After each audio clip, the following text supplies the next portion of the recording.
তখন ছোট বিষয়গুলো বড় হয়ে যাবে। যখন আপনার লক্ষ্য থাকবে বড়, তখন বড় সমস্যাগুলো ছোট হয়ে যেতে পারে। আমি চাই এই মানসিকতাই আপনাদের সবার থাকুক ইনশাআল্লাহ।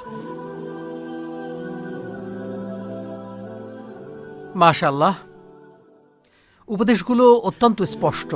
আর তা হলো, যদি আমাদের লক্ষ্য হয় জান্নাত, তখন এই পৃথিবীর অন্য সকল সমস্যাগুলো ক্ষুদ্র হয়ে যাবে।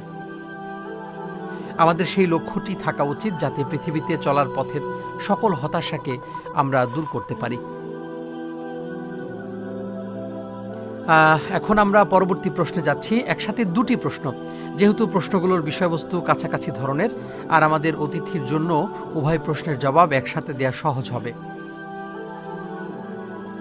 তো প্রথম বিষয়টি হলো, ইসলামে প্রেম ভালোবাসা কেন হারাম?